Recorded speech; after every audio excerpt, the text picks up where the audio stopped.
89페이지 할 차례입니다. 동그라미 89페이지 동그라미 2번 등록 취소되고 3년 미경과자.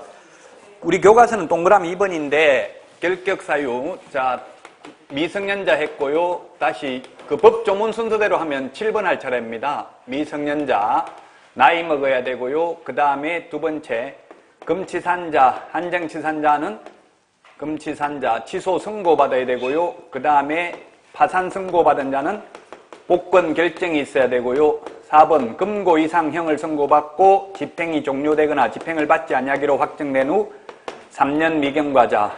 금고 이상의 집행유예 기간에 있는 자. 그 다음에 자격 취소되고 3년 미경과자까지 했습니다. 자, 여기까지 했고 법조문 순서대로 보면 7호입니다. 7호. 법조문 순서대로 보면 7호.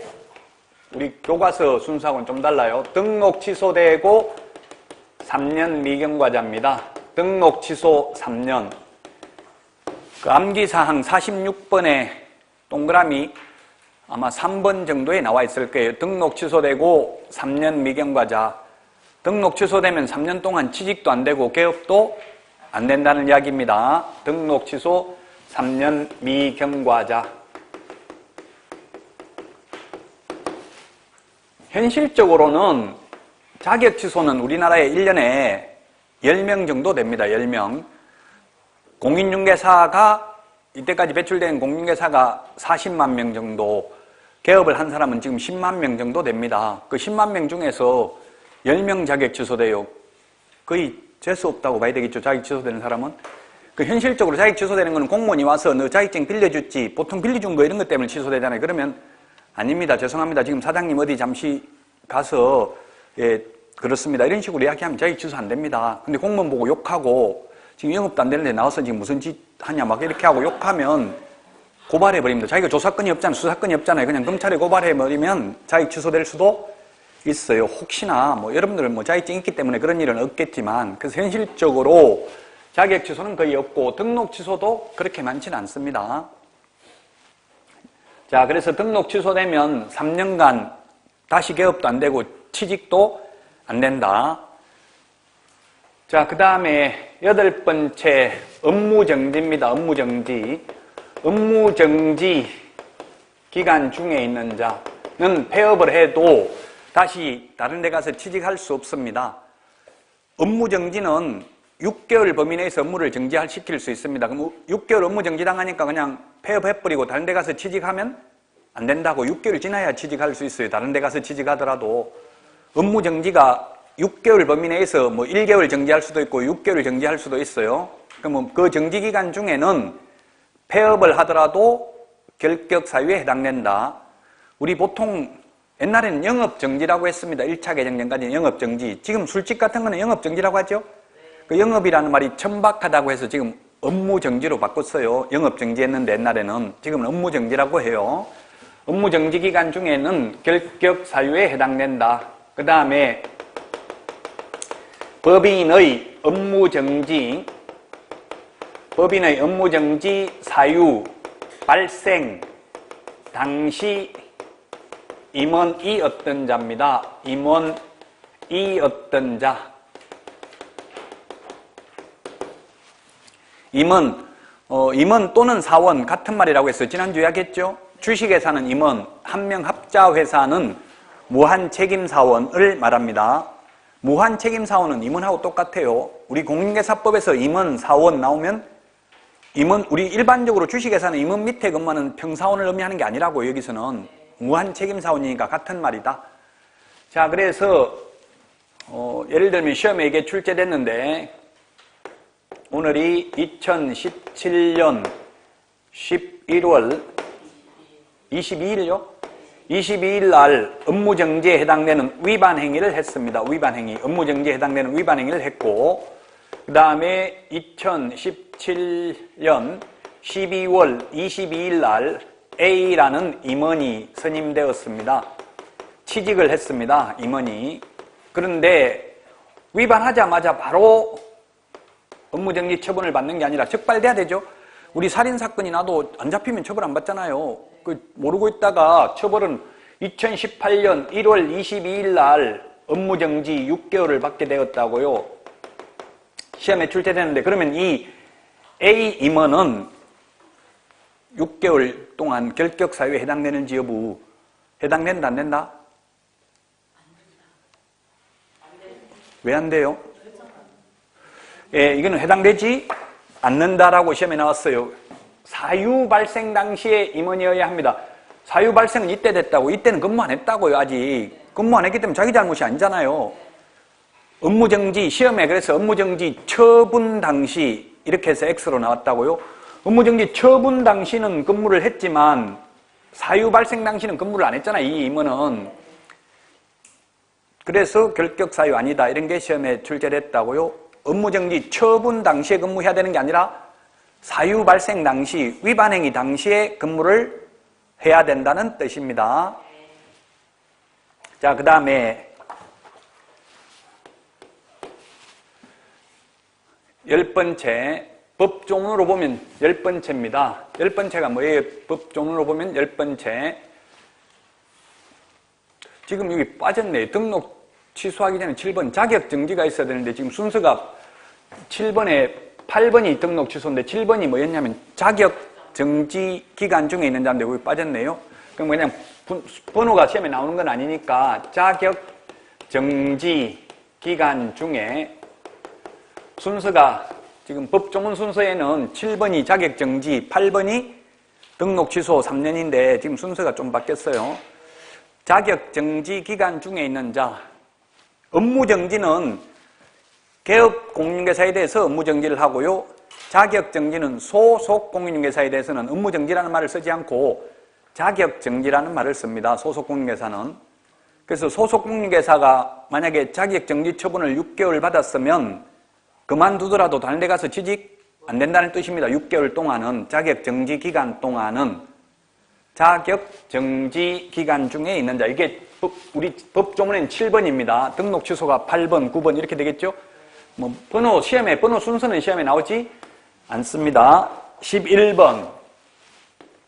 이 법에 의해서 징역형을 징역형이 아니라 벌금형을 선고받고 이 법에 의해서 300만 원 이상 벌금형을 선고받고 역시 3년입니다. 3년 미경과자입니다. 그 46번의 암기사항 4번에 나와 있나요? 4번? 4번. 이 법에 의해서, 그래서 시험에 많이 나왔는데 이 법 대신에 저 법 하면 X입니다. 예를 들면 도로교통법 위반해가지고 벌금 내도 결격 사유? 아니다. 도로교통법 위반해서 벌금 내도 취직할 수 있다는 이야기예요. 이 법을 위반해야 됩니다. 그리고 금액이 300만 원으로 바뀌었는데 옛날에는 금액이 없었어요. 제가 건의해가지고 300만 원 바뀌었는데요. 제가 어떻게 건의했냐면 공직선거법에 의하면 대통령이나 국회의원은 선거법 위반으로 100만 원 이상 벌금을 선고받아야 당선 무효가 됩니다. 근데 우리는 5만 원만 벌금 받아도 보조원으로 취직할 수가 없었습니다. 그래서 제가 대통령이나 국회의원보다도 중개보조원이 더 고도의 도덕성을 요해야 되는 이유가 뭔지 알려주십시오. 이렇게 질문했더니만 바꿔주더라고. 얼마로 하면 되겠냐 묻길래 제가 1000만 원 이상 해달라고 했는데 300만 원 해주고 지금 다른 데로 발령 나서 가고 없더라고요. 그 직원이. 그래서 지금 공직선거법은 국회에는 100만 원 이상 벌금 선고받으면 의원직 박탈이라고요. 대통령도 마찬가지고요. 뭐 대통령도 원래 선거법 위반으로 100만 원 이상 받으면 대통령직 박탈입니다. 아직 한 번도 박탈된 적은 없지만. 근데 우리는 얼마 이상 받아야 된다? 300만 원 이상. 대체로 선고받는 거 보니까 거의 200에서 300 정도 벌금 받더라고요. 현실적으로 공인중개사법 위반해가지고 징역형을 선고받은 사례는 없습니다. 지금 우리나라에 아직까지는. 그래서 주로 벌금입니다. 공인중개사법 위반은. 자, 공인중개사법 위반으로 벌금인데 300만 원 이상 받아야 되고요. 다른 법 위반으로 벌금 받아도 결격 사유 아니다. 집행유예는 도로교통법 위반해가지고 집행유예 선고받으면 결격 사유이다 아니다? 입니다. 벌금만 이 법이에요. 이때까지 이 법이라는 말 처음 썼잖아요. 징역이나 금고는 징역 가는 거는 공인중개사법 아니라도 징역 가면 결격 사유라고요. 벌금만 이 법이에요. 벌금만. 교도소 가면은 취직 안 돼요. 다른 법 위반해도 사기죄도 안 돼요.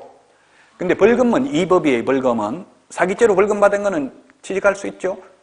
벌금만 이 법이고 다른 거는 이 법 저 법 안 가린다고요. 벌금만 이 법 위반으로 300만 원 이상 벌금형을 선고받아야 된다. 그 다음에 12번째, 법인의 임원 또는 사원이 1호 내지 11호, 이 말은 1번부터 11번까지 어느 하나에 해당하는 경우에는 결격 사유에 해당되고요. 2개월 이내 단 2개월 이내에 해소한 경우 2월 이내에 사유를 해소하면 등록 취소하지 안 하지만 사유를 해소 안 하면 절대적 취소 사유다. 절대적 취소라는 말은 반드시 취소해야 된다, 이 뜻이에요. 등록을. 저번 시간에 이야기했지만 임원이 아닌 일반 고용인, 일반 직원들은 결격 사유에 해당되는데 2개월 이내 그 사유를 해소 안 하면 업무정지 사유라고 했어요. 업무정지. 6월 이하의 업무정지 사유. 그 프린트 내드린 거 2개월이 몇 번에 있어요? 2개월. 2개월이 40 몇 번에 있습니까? 2개월이라는 말이. 38번? 38번에 지금 1번, 2번에 있죠? 38번에 2월도 있고 60일도 있고 1월도 있고 30일이 있어요. 그럼 우리 일반 사회생활 할 때는 뭐 그게 중요하지 않잖아요. 2개월이든. 그런 질문 많이 하더라고, 인터넷에. 2개월하고 60일하고 어떻게 다릅니까? 안 똑같아요. 1개월하고 30일하고 달라요. 그래서 법제처에서는 1개월이라는 말 쓰지 말고 30일로 하라고 권고하고 있어요. 왜냐하면 30일은 딱 정해진 숫자지만 1개월은 28일도 있고 29일도 있고 30도 있고 31일도 있고 다 다르죠. 2월달은 28일까지 있잖아요. 또 4년에 한 번씩 뭐 29일 있을 수도 있죠. 그러니까 2개월이라고 하면 58일이 될 수도 있고 59일이 될 수도 있고 61일이 될 수도 있고 다 다르다는 이야기예요. 엄밀히 보면 어쨌든 그게 사회생활 하는데 별로 안 중요한데 시험에는 2개월을 써야 될 자리 60일 이렇게 하면 X라고요. 이 과목의 특성이 그렇다고 했어요. 굉장히 치사하게 내요. 왜냐하면 내용이 그렇게 많지 않기 때문에 쉽게 내버리면 100점이 나와요. 옛날에 이게 공인중개사법이 100점이 400명이나 나온 적이 있어요. 전국에서. 그래서 올해 시험 문제에도 절대 100점이 안 나오게 해놨어요. 두 문제는 거의 책에 없는 강의 안 한 내용 이런 게 출제됐어요. 그 100점 받기는 어렵다. 이 과목이 2차 과목 중에서 가장. 근데 80점 받기는 쉬워요. 제 강의만 듣고 조금만 이거 암기하라는 거 조금만 암기하면 80점은 됩니다. 2장밖에 안 되는데 그것도 못해요. 2장도. 2장이잖아요. 2장. 지금 내드린 거 2장만 암기하면 80점인데 2장 해봐야 500개밖에 안 돼. 아니 500개 하기 싫어도 우리 문제 자체가 40문제고 40문제에 오지선다행이면 200개는 무조건 딱 시험에 나오는 것만 해도 200개 암기해야 돼. 그렇게 할 수는 없잖아요. 뭐가 나올지 모르니까 한 2배수는 암기해야 되겠죠? 그 지금 내드린 게 2장이 다 해봐야 500개도 안 된다고. 그럼 2배수 정도 암기하는 거라고요. 200개는 어쨌든 암기해야 돼. 지문 자체가 40문제면 200개 지문이 나오잖아요. 오지선다행이니까. 그게 많지 않다고요. 왜냐하면 지금 당장 하루 만에 암기하려면 많은데 1년 동안 암기하면 되잖아요. 1년 동안. 계속 반복하면 돼요. 그냥 외국어 배우듯이 지금 처음 와서 태어나서 처음 들으면 외국어 듣는 거하고 똑같아요. 무슨 말 하는지 하나도 모를 수 있어요. 그럼 자꾸 하다 보면 외국어도 자꾸 하다 보면 다 통하더라고. 말 몰라도 외국 가면 통해요? 안 통해요? 그러니까 다 통해. 바디랭귀지로 뭐 손짓. 그 외국 가서 말 모르면 그냥 키워드 하나만 말하면 되더라고. 이것저것 막 길게 말하니까 못 알아들어요. 딱 한 단어만 말하면 돼. 한 단어만 말하면 다 알아듣더라고. 단어 한 개만 말하면. 이것저것 다 말하면 몰라요. 발음이 안 좋아가지고. 자, 어쨌든 이 12가지 1번부터 12번까지 법조문에는 법제 10조 1항 1호부터 12호까지 여기에 해당되면 취직도 안 되고 개업도 안 된다. 임원으로 취직할 수도 없다. 이미 취직되어 있다면 해고해야 되고 개업되어 있다면 등록 취소해야 되고요. 그 말이에요. 지금 결격사유 효과는 취직하기 전에는 취직이 안 된다고요. 만약 취직해가지고 고용신고를 하면 등록관청에서 결격사유에 해당되므로 등록할 수 없다고 통보를 해주게 될 것입니다. 반드시 시험에 출제된다. 한 문제, 개업공개사 등의 결격사유 12가지를 살펴봤습니다. 그게 92페이지까지 내용입니다. 92페이지까지 했습니다. 자, 그 다음에 93페이지 기타 등록 관련 문제인데 94페이지 종별 변경입니다. 종별 변경. 94페이지 1번 종별 변경. 종별이 인터넷에 종별이 뭡니까? 이렇게 질문하신 분이 있더라고요. 종별이라는 말은 종류별 이 말이에요. 종류별.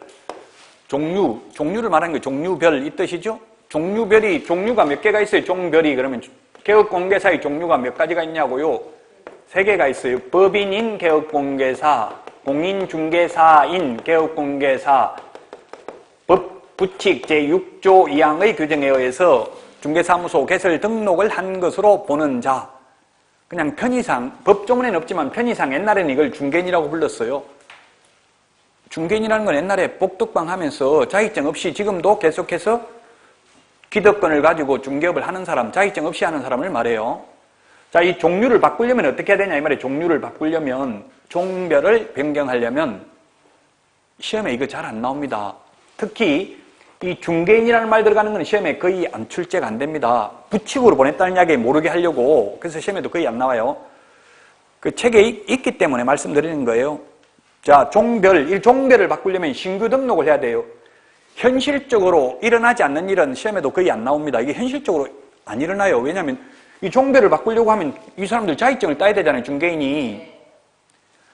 자격증 간절함이 없기 때문에 자격증을 딸 수가 없어요. 머리가 나빠서가 아니라. 왜냐하면 자격증 없어도 할 수 있는데 굳이 그냥 자격증이 있으면 공인중개사라는 이름만 더 쓸 수 있는 거예요. 그러니까 그만큼 간절함이 없잖아요. 꼭 합격해야 될 그런 절실함이 없죠. 그래서 합격하기 어려워요. 합격한 사례가 거의 없어요. 이 중개인분들은. 그래서 합격하면 바꿀 수 있다. 종별을. 그 종별을 변경하려면 신규 등록, 다시 등록을 해야 된다고요. 신규 등록을. 원칙 신규 등록입니다. 다만 예외적으로 이 중개인이 자격을 취득하여 동일 등록관청 안에서 공인중개사인 개업공개사로 계속해서 중개업을 영위하고자 하는 때에는 등록증 재교부 신청을 할 수 있다. 등록증, 그러니까 원칙 신규 등록. 다만 예외적으로 중개인이 원주에서 중개인으로 있다가 다시 원주에서 공인중개사인 개업공개사로 계속해서 중개업을 영위할 때는 재교부 신청을 할 수 있다고요. 원칙은 신규 등록이에요. 근데 예외적으로 재교부 신청을 할 수 있다는 이야기입니다. 시험에는 거의 안 나온다. 원칙 신규 등록. 다만 예외적으로 재교부 신청을 할 수 있다. 재교부 신청하려면 맨 밑에 양가로 5번에 옛날에 제출한 서류는 또 제출 안 해도 된다는 이야기입니다. 자, 그 다음에 95페이지 등록증 재교부입니다. 재교부. 등록증을 분실하거나 훼손, 못 쓰게 된 경우 재교부 신청할 수 있습니다. 공짜로 재교부 해줄까요? 돈 받을까요? 네, 돈 받아요. 재교부는 당해 지자체 조례가 정하는 수수료 내야 됩니다. 재교부 신청을 하려면 양가로 2번 수수료 내야 된다. 뭐 분실하거나 못 쓰게 된 경우 재교부 신청할 수가 있습니다. 자, 그 다음에 96페이지. 이 서식이, 올해도 서식이 한 문제 시험에 나왔어요. 서식이 아주 세부적인 내용이잖아요. 공인중개사법만 서식이 나올 수 있고 다른 과목은 서식은 거의 안 나온다고 봐야 돼요. 아주 세부적인 내용입니다. 96페이지에 보니까 자격증, 등록증, 신고 필증 모두 재교부 신청할 수 있습니다. 분실하거나 훼손 못 쓰게 된 경우에. 자, 재교부하면 신청을 하면 즉시 재교부 해줍니까? 지체 없이 재교부 해줍니까? 오른쪽 메뉴에 서식에 보니까 즉시라고 되어 있죠. 즉시 재교부 해줍니다. 즉시 지체 없이 민법에서도 아마 그런 말이 나올 수도 있는데요. 지체 없이 즉시 뭐가 더 빨라요? 지체 없이 하고 즉시. 예, 즉시가 더 빠릅니다. 즉시는 이유이하를 불문하고 민원 처리에 관한 법률에 의하면 3시간 안에 처리해야 되는 게 즉시입니다. 근데 지체 없이는 상당한 이유 없이 지체하면 안 될 때 쓰는 표현이에요. 그럼 상당한 이유가 있으면 지체도 되는 게 지체 없이입니다. 상당한 이유가 상당하다 안 하다 이거는 사회 통념상 판단한다. 그 말은 판사가 판단한다 이 뜻이에요. 사회 통념상이라는 말은. 자, 그래서 즉시 재교부 해줍니다. 재교부 신청을 하면. 자, 그 다음에 97페이지 등록증 원본 등을 게시해야 된다. 옛날에는 원본이라는 말 없었어요. 원본이라는 말이 없이 그냥 등록증 게시하라고 했을 때는 사본 게시하면 돼요, 안 돼요? 그냥 등록증을 게시하라고 했을 때는 사본 게시하면 되냐고 안 되냐고요? 안 됩니다. 아무 말이 없으면 그건 원본이에요. 제가 아무 말 없이 지금 하는 말은 진짜입니다. 이건 거짓말이다, 농담이다 이렇게 하지 않는 그건 진실이죠. 사본이라는 말 없으면 그 자체가 원본이라고요. 사본은 반드시 사본이라는 말을 써야 되고 원본은 원본이라는 말 안 써도 돼요. 우리가 진짜다 자꾸 말할 때 이런 말 하는 사람은 그건 평소 하는 말은 다 거짓말이라는 얘기죠. 맨날 진짜 진실만 말하는 사람은 이건 진실이다, 이번엔 진실이다 이런 말 할 필요 없죠. 그 친구 사귈 때 조심해야 돼. 이번엔 진짜다 이 말은 이번 빼고 나머지는 다 가짜라는 이야기잖아요. 그 결론은 가짜는 가짜라고 말해야 되고 진실은 진실이라는 말을 안 해도 돼요. 그래서 원본이라는 말이 없어도 사실은 원본입니다. 그런데 왜 원본이라는 말을 옛날에는 원본이라는 말이 없었어요. 지금 이렇게 말씀드린 이유는. 그런데 사본을 게시하다가 나무 자격증 빌려가지고 사본을 게시하다가 안 보이게 흐릿하게 사본을 게시하다가 적발됐어요. 그러니까 너 왜 나무 거 빌려서 게시했냐 이렇게 하니까 원본 게시하라는 말이 어디 있습니까? 이렇게 따진 거예요. 그래서 이제 논란의 소지를 없애기 위해서 원본이라는 말을 넣었고 넣지 않았다 하더라도 당연히 원본을 게시해야 됩니다. 요즘 칼라 복사하면 보통 그 자격증 빌려준 사람은 칼라 복사해가지고 사본을 주더라고. 원본은 자기가 가지고 있고 그래 놓고 마음에 안 들면 그냥 그 사본 그대로 나눠버리고 그냥 폐업 신고해버리고 민원 제기한다고 저 무등록업자 중개업하고 있다 가서 단속해 주세요 이렇게 하는 수도 있어요. 그 자격증 안 따고 하면 엄청나게 힘들어요. 그 자격증 있는 사람이 같이 하다가 조금만 마음에 안 들면 자격증 빼버린다 이런 말 하는 경우가 많아요, 현실적으로. 자, 그래서 게시해야 되는 거 4가지를 게시해야 되는데 내드린 프린트에 이건 암기를 해야 되는 거고 시험에 나오는 거는 프린트에 다 있다고요. 몇 번에 있을까요? 게시해야 되는 거. 게시해야 되는 거. 한번 찾아보세요. 게시해야 되는 거. 몇 번에 있는지. 게시해야 되는 게 있고 보존해야 되는 게 있습니다.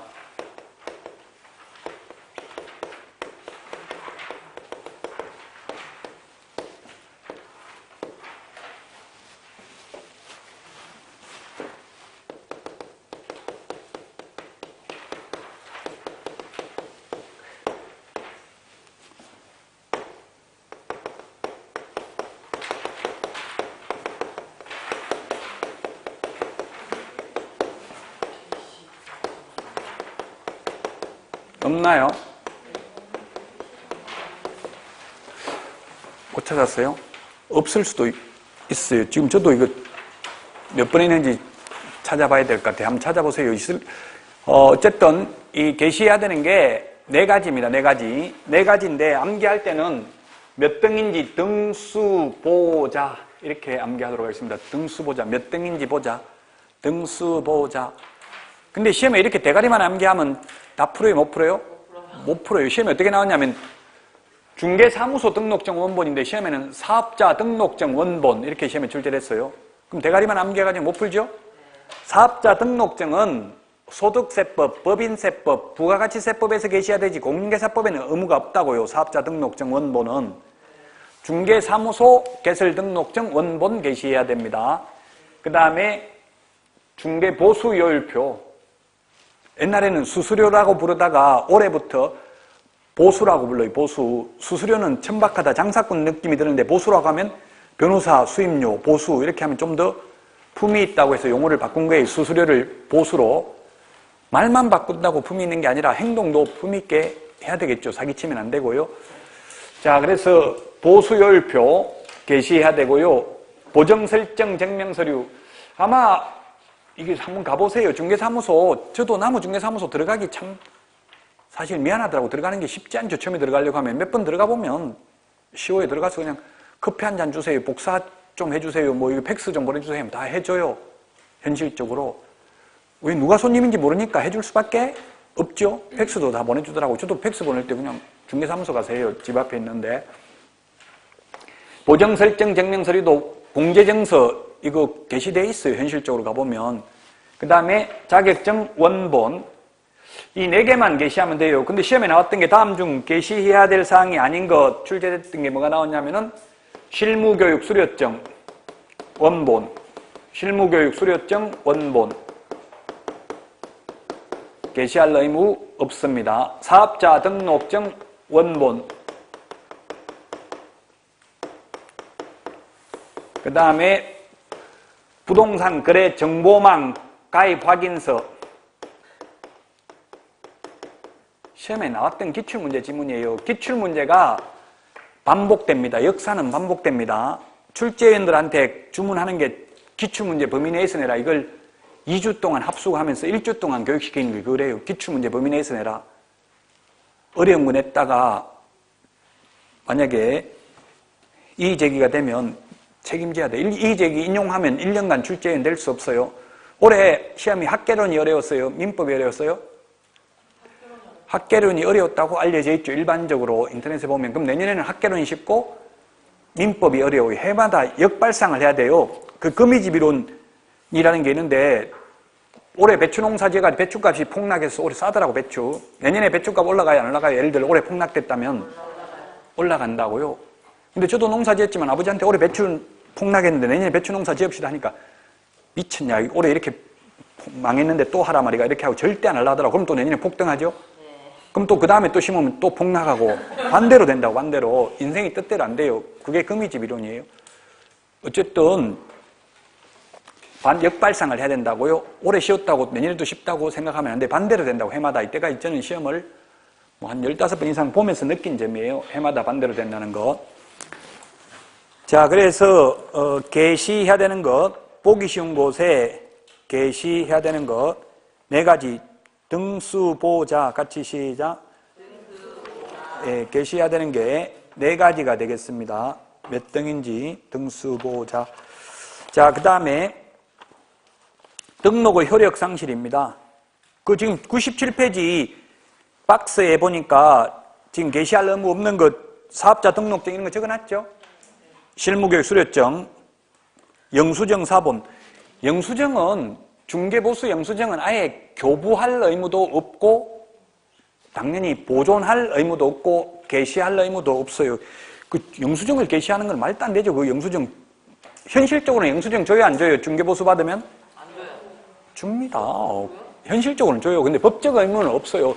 왜냐면 법인이나 뭐 이런 거 정빙자를 쓰려고 영수증 달라고 영수증도 안 주고 영수증 안 주면 또 받아놓고 또 달라고 하면 어떻게 해요? 현실적으로 영수증 다 줘요. 주지만 그럼 알아서 현업에서 잘하는 거는 굳이 의무로 법으로 규정할 필요가 없는 거예요. 규제를 알아서 하는 걸 굳이 하라고 할 필요도 없잖아요. 그럼 예를 들면 올해 시험에도 나왔는데 중개사무소 간판 달아야 될 의무 있다 없다? 없어요. 알아서 간판 잘 달잖아요. 근데 굳이 간판 달아야 된다 이런 말을 적어놓을 필요가 없다고. 자기들이 광고하려고 알아서 간판 달잖아요. 간판 안 달고 그냥 영업하기 싫으면 유리창에 선팅만 하고 해도 돼.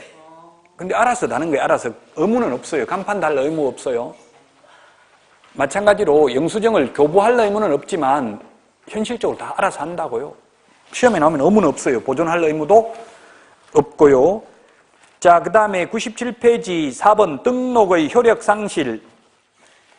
1번 개인 사망, 법인 해산입니다. 자연인, 우리 숨을 쉬는 사람은 죽는데 법인은 법적으로 사람은 법인 해산되면 개인 죽는 거하고 똑같아요. 해산, 사망 같은 말이라고요. 그 시험에 어떻게 나오냐면 그러면 법인인 경우 대표이사가 사망하면 등록 효력이 상실된다. X죠? 삼성에 이병철 죽었다고 삼성이 망한 거 아니잖아요. 이건희 지금 뭐 거의 말도 못하고 있어도 회사 잘 돌아가잖아요. 죽어도 다른 임원으로 교체하면 돼요, 사장. 사장이 죽었다고 등록 효력 상실되는 거 아니라고요. 개인은 사망이지만 법인은 해산돼야 돼요. 법인이 해산. 법인 해산이 개인 죽는 거하고 똑같다고요. 법인이 해산됐다는 말은 법인이 없어졌다는 이야기죠. 그럼 죽은 거예요. 개인 죽은 거하고 똑같아요. 그래서 기획부동산 이런 사기꾼들은 기획부동산이 다 사기꾼은 아니지만 일부 사기치는 기획부동산 같은 데는 한 3개월에 한 번씩 회사 바꿔버려요. 왜냐면 막 그 쓰도 못하는 땅 팔아놓으면 나중에 막 항의 들어오면 골치 아프잖아요. 회사 이름이 바뀌어버렸어요. 다른 법인으로. 그럼 그 법인 없어졌어요. 옛날 거. 어디 가서 뭐 항의할 수도 없어요. 사람은 그대로 근무하고 있으면서 이름만 바꿔버렸더라고. 회사 이름만 현실적으로. 한 3개월에 한 번씩 자주 이름 바꿔요. 이거는 사기치는 개인성이 높다고 봐야 되겠죠? 개인도 마찬가지예요. 이름 자꾸 바꾸면 좋아요, 안 좋아요? 저도 이름 한번 바꿨어요. 예명. 학원 선생님들 중에서 예명 쓰는 사람들이 많거든요. 저도 한번 바꿨더니만 인터넷에 밴드에 올렸다고 너 사기치냐? 이름도 못 쓸 만큼 뭐 죄지었냐? 이렇게 해서 다시 원상복구 시켰어요. 힘들더라고, 인터넷 시대에. 그래서 어쨌든 이름 자꾸 바꾸는 것도 뭔가 문제가 있죠. 사기꾼들은 이름 안 바꿔줘요. 법원에서 죄지어가지고 이름 바꿔달라면 안 바꿔준다고. 전과자 됐는데 이름 바꿔버리가 딴 사람인 것처럼 행동할 수 있잖아요. 그래서 교도소 갔다 출소하자마자 이름 바꾸려면 안 바꿔줘요. 그건 절대 안 바꿔주죠, 그런 거는.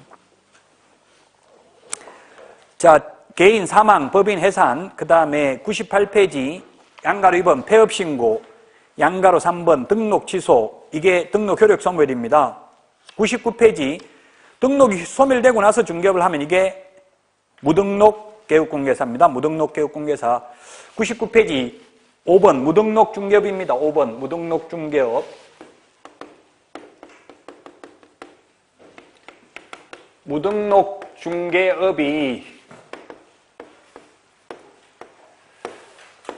첫 번째 태생적 무등록입니다. 태생적 무등록. 원초적 무등록. 쉽게 말하면 자격증도 안 따고 등록도 안 하고 중개업을 하면 태생적 무등록이에요. 그게 태생적 무등록이 지금 어디에 있느냐 하면은 양가로 2번입니다. 그 등록 신청을 하고 서면 통지를 받기 전에 중개업을 하는 경우 등록이 되어야 개업공개사잖아요. 등록되기 전에 중개업을 하면 무등록이라고요. 등록 신청만 해놓고 아직 등록 처분이 있기 전에 중개업을 하면 무등록이라는 이야기예요. 이게 태생적 무등록이에요. 그 다음에 이거 말고도 자격증도 안 따고 등록도 안 하고 중개업을 하면 무등록이에요. 근데 현실적으로 이런 무등록 많이 있어요, 없어요? 아예 중개사무소라는 간판을 달아놓은 데는 거의 없다고 봐야 돼요. 나무 자격증 빌려서라도 다 갖다 걸어놨죠. 그럼 나무 자격증, 등록증 빌려가지고 중개업을 하는 사람은 무등록입니까? 아닙니까? 빌려서 하는 사람. 대여받은 자. 자격증이 걸려있기는 걸려있어요. 등록증도 걸려있죠? 근데 빌려서 한다고, 빌려서 하는 사람은 무등록이냐고 하냐고. 등록증 걸려있어요. 무등록이다, 아니다? 이 강의하는 분도 아니라고 주장하는 분이 일부 있던데 강의 들어보니까 무등록입니다. 빌린 사람은 무등록이고 빌려준 사람은 무등록이 아니에요. 빌려준 사람 명의로 등록이 돼 있지 빌린 사람 명의로 등록되어 있는 건 아니잖아요. 빌려준 사람은 무등록이 아니지만 빌린 사람은 무등록이라고요. 자기 이름으로 등록이 안 돼 있으니까 무등록이라고요. 빌려준 사람은 자기 이름은 등록돼 있죠? 무등록 아니라고요. 자, 그래서 태생적 무등록이 있고 후발적 무등록은 좀 전에 했던 거 개인 사망, 법인 해산되고 나서 우리 일반 재산은 자식이 죽으면 자식이 지금 김동선인가 그 하나 삼남도 보니까 주주님이라고 부르더라고 하더라고요. 그래서 주식이 얼마 있는지 보니까 125만 주 있더라고요. 그게 뭐 한 만 원씩 해도 150억이에요, 재산이. 주식이 만 원이라도 2만 원이면 300억이죠. 한 1000억 정도는 되더라고, 현재 시세 가치로. 그러니까 변호사들 보고 주주님이라고 부르라고 때렸잖아요. 예. 때리는지 모르겠지만 뭐 지금 때렸다고, 맞은 사람이 때렸다고 하니까 어쨌든 태생적 무등록, 그 다음에 후발적 무등록으로 사망, 해산이 있습니다. 사망, 해산. 그 다음에 스스로 폐업 신고, 그 다음에 등록 취소. 이 사망, 해산은 일신전속적이기 때문에 이건 상수가 안 된다고요. 자격증은 아버지 죽으면 자식이 대신할 수 있는 거? 아니에요. 자격증, 등록증은 재산은 물려받을 수 있지만 이거는 일신전속적이다. 이게 후발적 무등록, 이게 태생적 무등록, 둘 다 무등록은 3년 이하의 징역이나 3천만 원 이하의 벌금에 해당됩니다. 그래서 시험에 잘 나오는 게 결격 사유에 해당되면, 예를 들면 파산 선고 받으면 결격 사유예요. 파산 선고 받고 나서 개업 공인중개사가 파산 선고 받고 나서 중개업을 하면, 원래는 개업공개사인데 파산 선고 받아도 계속해서 중개업을 하면 무등록이다, 아니다? 아니라고요. 등록 취소 사유에 해당됐다고 무등록이 아니라 취소 처분이 있어야 무등록이라는 뜻이에요. 만약에 개업공개사인 신창원이가 교도소 복역 중 등록 취소되기 전에 탈옥을 하여 중개업을 하였다면 무등록인가 아닌가? 등록 취소되기 전에 탈옥했다면 아니라고. 아직 등록 취소가 안 됐기 때문에 무등록은 아니에요. 탈옥범으로 처벌받을 수는 있지만 무등록업자로 처벌받지는 않는다고요. 아직 등록 취소가 안 됐다면 취소되어야 비로소 무등록이 됩니다. 등록이 취소되어야 무등록이 된다. 그게 시험에 잘 나옵니다. 자, 이 무등록 개업공개사가 무등록자가 중개행위를 하였다면 그 매매계약의 효력은 유효다, 무효다? 매도인, 매수인이 있고요. 이게 무등록자가, 무자격자가 이 사람들을 소개시켰다고요. 소개시켰을 때 그 거래계약이라고 하면 매매계약이나 임대차계약, 교환계약 이런 게 거래계약인데요. 이 거래계약은 유효하다, 무효다, 효력이 없다, 효력이 있다, 유효합니다. 지난 시간에 했어요. 효력 요건이 아니고 적법 요건이다. 그래서 처벌은 받는다. 이 무등록자가 3년 이하의 징역이나 3천만 원 이하의 벌금은 받지만 유효하다. 다만 이 무등록업자의 중개 보수 청구권은 인정되지 않는다. 무등록업자의 보수 청구권은 인정되지 않습니다. 서울에 은평구 뉴타운 할 때 있었습니다. 중개보조원이 아마 5대5로 먹기로 했나 봐요. 한 건 하면. 근데 40억짜리를 한 건 중개하고 3억을 받기로 했어요. 중개보수를. 근데 혼자 하면 3억 다 먹는데 사무실에 말하면 반밖에 못 먹죠. 그래서 다방에서 계약서 쓰고요. 거기 개업공개사 이름 적는 데다가 보조원 이름을 적었어요. 차라리 문방구에서 그냥 계약서 썼으면 될 텐데 중개사무소에 출력을 해버리면 개업공개사 적는 란이 다 나와버리잖아요. 자동으로. 거기에다가 보조원 이름을 적었다고요. 그런데 나중에 3억 준다고 해놓고 못 주겠다는 거예요. 왜 못 주냐 모르니까 양도소득세 얼마 나온다고 했는데 세금을 지금 매수인이 세금을 부담하기로 했어요. 양도소득세를. 근데 세금이 더 나와버려가지고 뭐 예를 들면 1억 세금 나온다 했는데 3억이 나와버렸어요. 2억이 더 나왔다. 그럼 네가 해준 게 뭐 있냐? 세금만 더 나온 거 제대로 한 것도 없이 뭘 받으려고 하냐? 못 주겠다 했는데 소송했어요. 받을 수 있다 없다? 없다. 한 푼도 못 받았어요. 왜? 개업공개사가 아닌 자가 개업공개사라고 이름 적었으니까 무등록업자잖아요. 한 푼도 못 받았다. 차라리 중개사무소에서 했으면 반이라도 먹었을 텐데 모르고 무식하니까 소송한 거예요. 3억이니까. 1, 200이면 대부분까지 소송 못 하겠죠? 소송비가 더 들어요. 대부분까지 가려면 소송비만 해도 한 2, 3천만 원 들어요.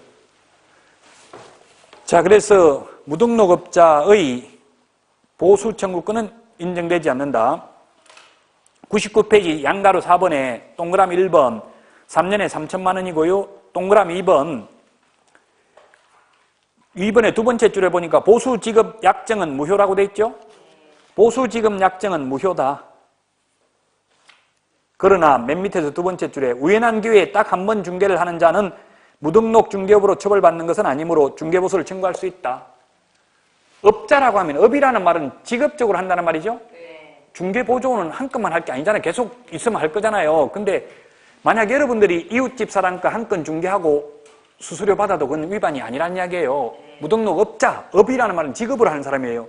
직업적으로 하는 사람은 받을 수 없다. 무등록업자는. 그러나 우연한 기회에 한두 번 중개하고 돈을 받는 것은 가능하다는 이야기입니다. 자, 그 다음에 100페이지 이중등록, 이중소속. 이중이라는 말 들어가는 거, 이게 이중이라는 말 들어가는 거, 프린터 요거는 확실하게 있는 게 기억이 나는데요. 이중이라는 말 들어가는 게 어디에 있어요? 이중등록 16번 53번에 있어요. 53번 16번에도 있나요? 거기도 있긴 하네요. 이중이라는 말 다 정리해 놓은 게 53번 박스 밑에 맨 밑에 까만 별표 되어 있는 거 있죠? 53번 찾았습니까? 5개 있잖아요. 5개. 53번에 이중이라는 말 들어가는 거. 시험에 한 개, 이 5개 중에서 시험 한 개는 출제됩니다. 이중이라는 말 들어가는 거. 이중 등록, 이중 소속, 이중 사무소. 이중 사무소하고 똑같은 게 이동이 용이한 뜻다방. 이동이 용이한 임시중개시설무도 이중사무소하고 똑같습니다. 그 다음에 이중계약서, 이중직업 이렇게 5개 거기 적혀져 있어요. 이중직업. 이중직업을 다른 말로는 이중직업을 겸업이라고 표현할 수도 있습니다. 겸업, 업무를 겸업, 이중직업, 겸업입니다. 겸업. 이중등록, 이중소속은 절취가 앞으로 절대적 취소, 반드시 등록을 취소하여야 하는 사유입니다. 이중등록, 이중소속은. 이중사무소, 이중계약서는 임취. 그래서 혹시 다른 분한테 강의를 들었으면 이걸 뭐 임등치, 이걸 절등치 이런 말도 해요. 절대적 등록 취소, 임의적 등록 취소 또는 상등치, 상대적 등록 취소 이런 말을 쓰기도 해요. 같은 말이에요. 네. 상대적 취소, 임의적 취소, 취소할 수 있다 이 말이죠. 네. 똑같은 말이에요. 임의적 취소, 저는 줄여서 임취, 임의적 취소할 수 있습니다. 그 다음에 이중직업은 이중직업 가지면 돼요? 안 돼요? 여러분들 중개업을 하면서 식당 하면 되냐고 안 되냐고요? 됩니다. 그래서 법인은 안 됩니다. 법인은 6가지만 겸업할 수 있습니다. 6가지만. 법인인 경우 이중직업을 가지면 임취, 임의적 취소 사유입니다. 법 14조에 규정된 6가지 업무 외의 업무를 하면 개인은 적법행위입니다. 개인은 타법에서 규제하지 않는 한 가능합니다. 타법에서 규제하는 게 뭐가 있냐면 예를 들어서 공무원을 하면서 중개업을 하면 공무원법에 저촉됩니다. 공무원은 이중직업을 못 가지게 돼 있어요. 그래서 그건 공무원법 위반돼서 안 되지만 공인중개사법 위반은 아닙니다. 만약 여러분들이 법무사 자격증 따면 법무사하고 개업공개사하고 같은 사무소에서 해도 상관없습니다. 가능합니다. 이중직업. 자, 그 다음에 이중등록, 이중소속, 이중사무소, 이동용이한 임시중개시설물 떴다방 이거는 1년 이하의 징역이나 1,000만 원 이하의 벌금에 처합니다. 그 2장짜리 프린트 내드린 거 아까 몇 번이라고 했어요? 53번. 거기에다가 이쪽으로 되겠죠. 그거는 계속 암기해야 되니까 가지고 다니면서.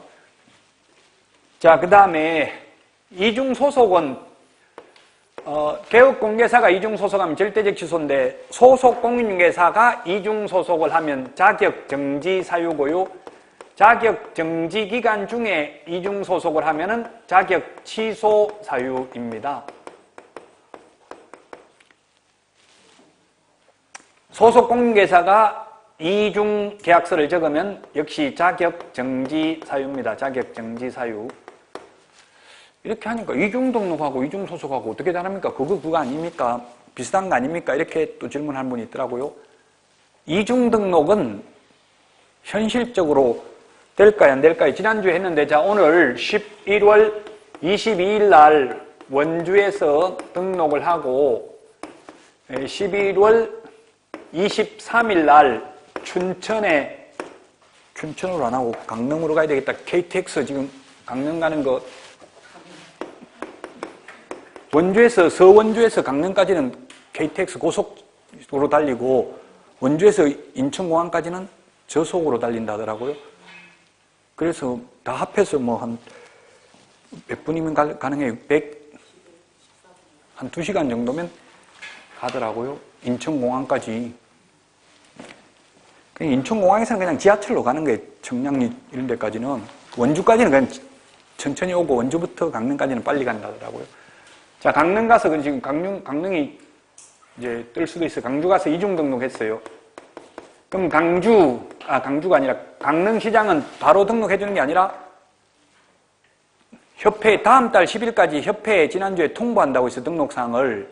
그럼 다음 달 10일까지 통보하니까 협회에다가 물어본다고 이 사람 등록돼 있는지 물어보고 이런 경우 등록해줄까요?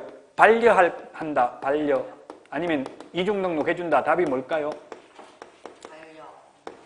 이런 사례에서 오늘 원주에서 등록하고 등록증 받고 나서 또 내일 강릉 가서 등록하면 강릉시장이 바로 등록해 주는 게 아니라 7일 이내에 등록 처분을 하는데 7일 동안 심사를 한다고요.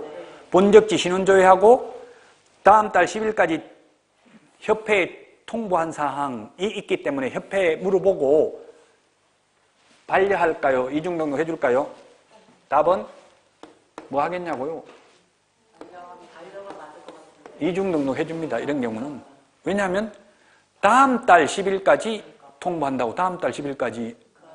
다음 달 10일이 아니니까 통보가 안 갔기 때문에 연락해보면 이중등록 안 돼 있는데요. 이렇게 나온다고. 통보가 안 돼서 몰라서 해준다고 이런 경우는. 근데 이게 11월이 아니라 12월 23일이라면 이미 통보돼서 이제는 안 해주겠죠?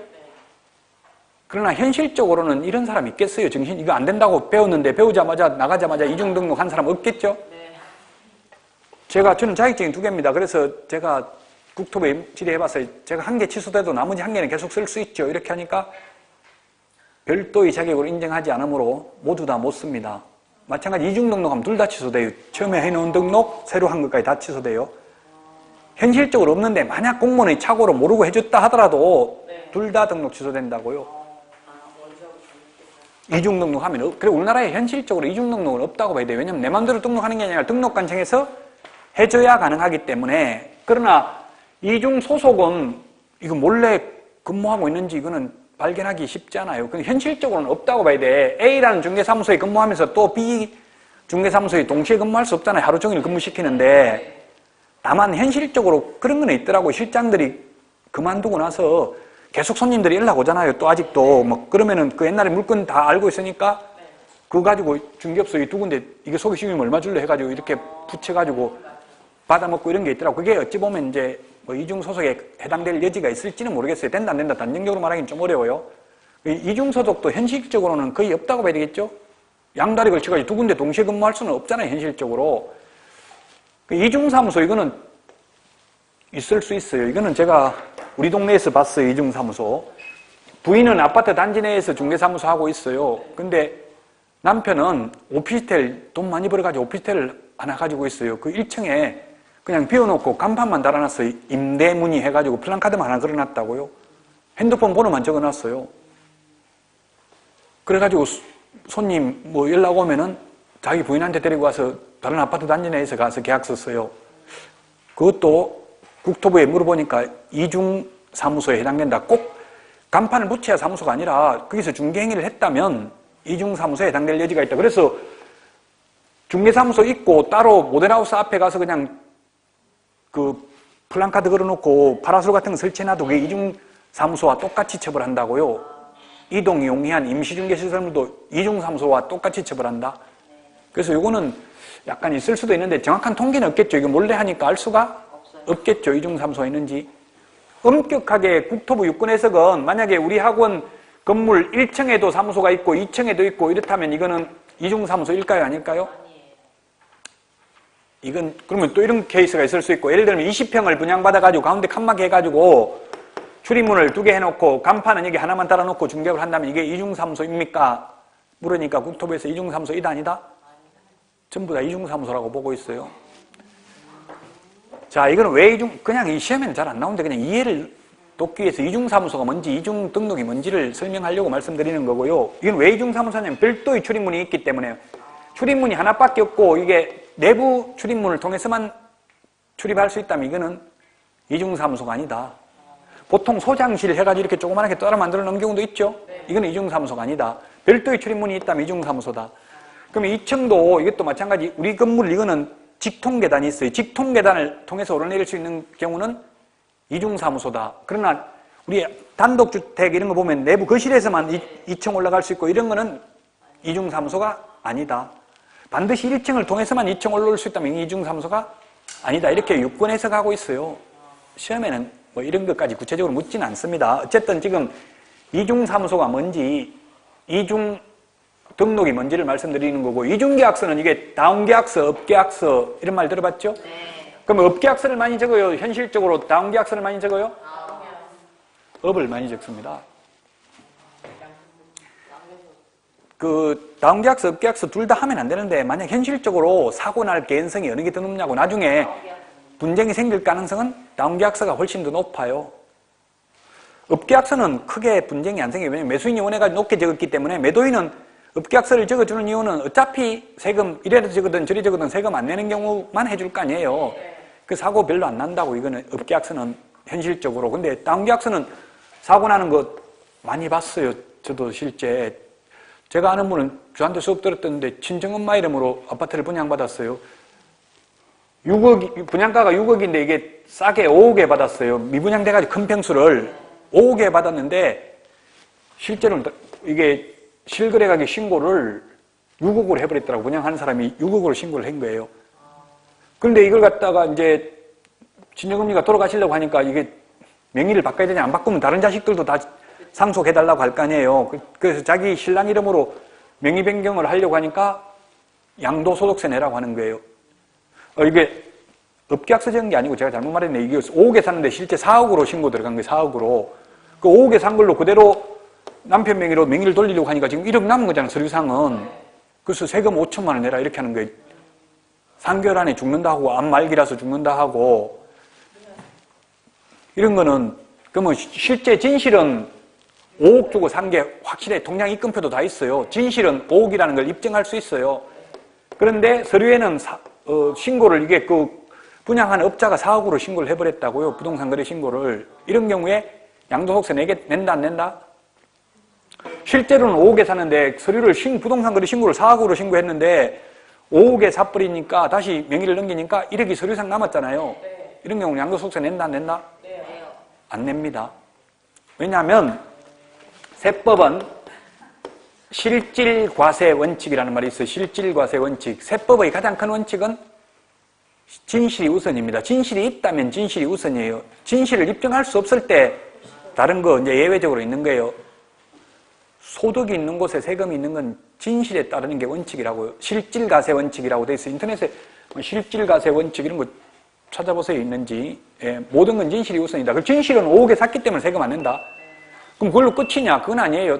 다운계약서 적었기 때문에 처벌은 받는다고. 개업공개사 등록 취소될 수 있고 또 과태료 내야 되겠죠. 옛날에 취득세 3배 이하 과태료. 지금은 취득가액의 5% 범위 내에서 과태료 내야 돼요. 그 과태료 금액하고 등록 취소되면 차라리 양도소득세 내는 거나 별 차이가 없는 거예요. 5억에 5% 하면 얼마예요? 5억에 5% 하면 5억에 5% 5, 25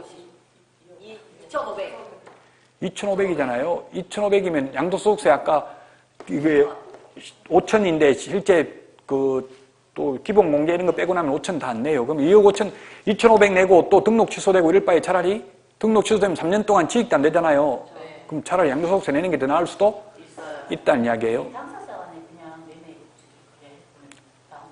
내내 네, 당사자 간에 했어도 그럼 내야죠. 양도소득세. 뭐라고요? 중개사가 없는 경우에 어떻게 되나요? 그러면 거래 당사자가 처벌받죠. 개업공개사 처벌받는 게 아니고 거짓 신고한 사람 처벌받는다고요. 예, 거래 당사자가 과태료 받아요. 개업공개사가 거짓 신고했으면 개업공개사가 받는 거고 예, 거래 당사자가 처벌받아요. 둘이 다 했기 때문에 둘 다 처벌받아요. 한 명만 내는 게 아니라 과태료 둘 다 낸다고요. 매수인 매도인 다. 자, 그래서 이중등록 이중소속, 이중이라는 말 들어가는 거 이거 53번에 있었습니다. 시험 문제에 반드시 이중이라는 말 나온다. 자, 그 다음에 101페이지 등록증, 양도 또는 대여 등의 금지입니다. 등록증이든 자격증이든 다 빌려주면 안 돼요. 그러면 빌려준 사람이 무겁게 처벌받을까요? 빌린 사람이 무겁게 처벌받을까요? 똑같습니다. 죽이라고 시킨 사람, 청부 살해업자, 사람 죽여달라, 남편 좀 죽여달라고 시킨 사람, 돈 받고 죽이는 사람 똑같습니다. 처벌규정. 살인자나 살인교사죄나 똑같아요. 살인죄나 살인교사죄. 마찬가지로 근데 이거 물으면 전부 다 빌려준 사람 이렇게 말해요. 왜냐하면 빌린 사람은 자기는 돈 주고 빌렸기 때문에 죄 지은 줄도 모르더라고. 현실적으로 현업에서도 난 돈 주고 빌렸는데 뭐가 잘못했냐, 돈 다 대가를 줬는데 이렇게 생각해요. 똑같아요. 빌린 사람. 그러면 정부 살해업자, 살인, 돈 주고 죽여달라는 사람이나 죽인 사람이랑 똑같은 거 마찬가지예요. 둘 다. 그래서 빌려준 사람이나 양도대여 하면 안 되고요. 양도대여 한 사람이나 빌린 사람이나 모두 다 1년 이하의 징역이나 거기에 101페이지 동그라미 1번 빌려준 사람 1년 이하의 징역이나 1,000만 원 이하의 벌금. 그 다음에 동그라미 2번 빌린 사람 맨 밑에 1년 이하의 징역이나 1,000만 원 이하의 벌금 똑같다고요. 양도대여하고 똑같은 말이 자기 성명을 사용하게 하는 거나 양도대여나 같은 말이에요. 너 빌려줬지 하니까 빌려준 건 아니고 성명만 사용하게 했는데요. 이렇게 주장을 자꾸 하는 거예요. 그래서 이제 성명 사용하는 것까지 법조문에 같이 넣었어요.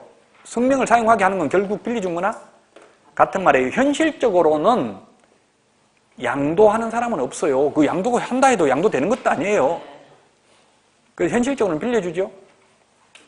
양도한 거 한번 보기는 봤네요. 그 나무 자격증 위조해가지고 팔아먹는 거 봤어요. 위조된 자격증. 그래서 우리 동네에서 위조된 자격증을 2천만 원 주고 샀어요. 큰 딸은. 작은 딸 거는 좀 깎아달라 해가지고 700만 원, 2개 사니까 좀 싸게 해달라 해가지고 700만 원에 샀어요. 2개. 그 효력 있어요? 없어요?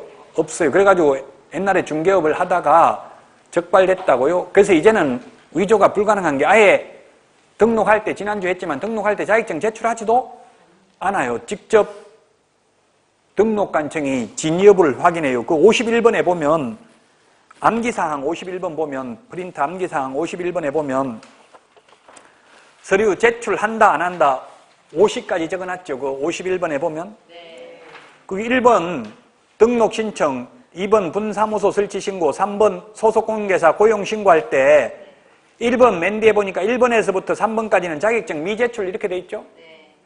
제출 안 한다고요. 왜 안 해? 위조된 자격증 제출할까봐 직접 확인해요. 등록관청이 시도지사한테 확인을 하는데 확인하는 방법은 현실적으로는 전산으로 다 확인해요. 인터넷으로 다 확인하기 때문에 제출할 필요가 없다는 이야기, 진위 여부를 확인하겠다, 못 믿겠다는 이야기, 이제 가짜 자격증을 제출한 사례가 있었기 때문에 그래서 자격증을 제출하지 않는다. 이 51번에 제출하는 거 안 하는 거 서류 이것도 시험에 반드시 한 개 지문 이상은 출제가 됩니다. 자, 그래서 101번까지 했습니다. 101페이지까지 했고요. 102페이지 명칭 및 성명 표기부터는 쉬었다가 하도록 하겠습니다.